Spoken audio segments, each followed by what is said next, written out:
Tinapay mula sa langit. A daily morning devotion with CRC family.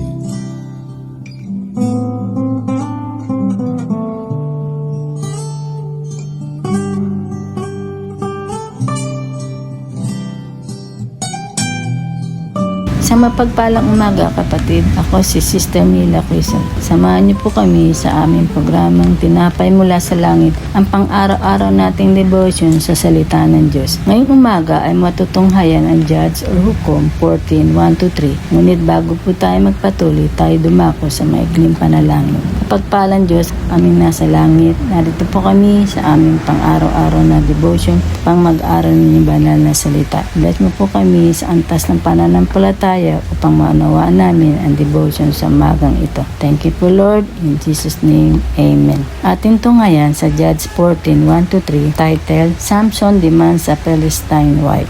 Verse 1, Tagalog, lumusong si Samson sa Timna at nakitang isang babae sa Timna sa mga anak ng Pelisteo.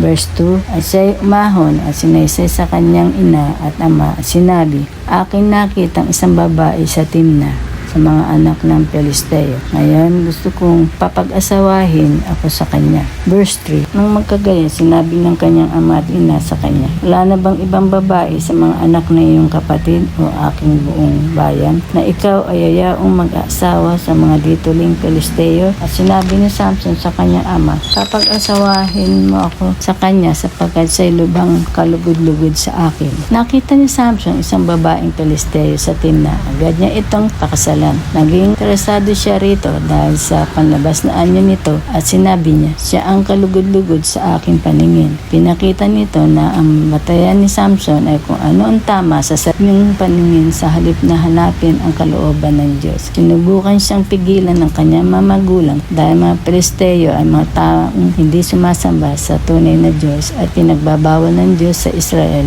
ang pakikipag-asawa sa mga taong hindi sumusunod sa kanya. Ngunit hindi pinakinggan ni Samson ang kanilang payo. Pinilit niya ang sarili niyang kagustuhan. Tinuro ng talatang ito na ang matinding damdamin o attraction maaari maging makapangyarihan, ngunit maaari rin itong magdala sa maling desisyon upang hindi hinahanap ang gabayan ng Diyos. Ang pag-ibig hindi dapat nakabatay lamang sa panlabas na inyo o emosyon. Sa mga sumusunod na talata ng hukom, makikita natin dito ang mahalagang aral na may mabagay o sitwasyon na pinahintulot ng Diyos ayon sa kanyang plano.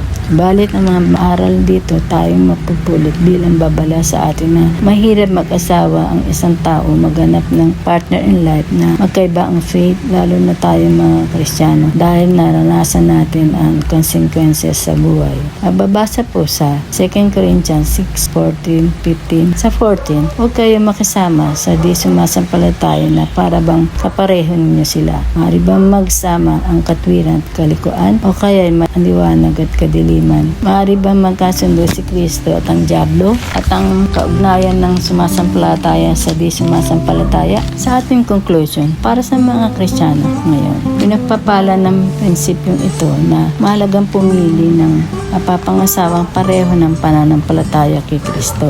Mahirap ang isang relasyon kapag magkaiba ang paniniwala ng dalawang tao tungkol sa pinakamahalagang bagay sa buhay. Ang kanilang relasyon sa Diyos, bagamat ginamit pa rin ng Diyos si Samson sa kanyang layunin, ginawa ito ng Diyos sa kabila ng kanyang mga maling pagpili, hindi dahil sa mga ito. Ang buhay ni Samson ay paalala na ang Diyos ay mapagyaya, ngunit mas magiging mabisang ang ating buhay kapag sinunod natin kanyang kalooban kaysa sa sarili natin mga nais o kagustuhan. Marami pong salamat sa salita ng Diyos sa devotion ngayong umaga. Dako po ito sa ating closing prayer, pansamantalang paghiwa-hiwalay. Thank you po Lord sa banal mong mensahe sa aming devotion.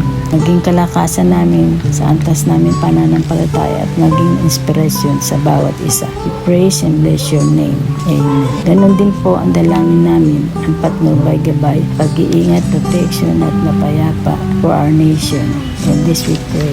Amen. Maraming salamat po sa inyong pakikibahagi sa ating programa. Lagi po natin pagnilay-nilaya ang salita ng Diyos mula sa ating puso dahil lubos ang magiging kaunawaan natin dito. Muli po niyo kami samahan bukas dito sa programang Tinapay Mula sa Langit. Malaya niyo po i-share ang video na ito. Huwag niyo mapagpala sa iba. Pagpalain po tayong lahat ng ating Panginoon. Magandang umaga.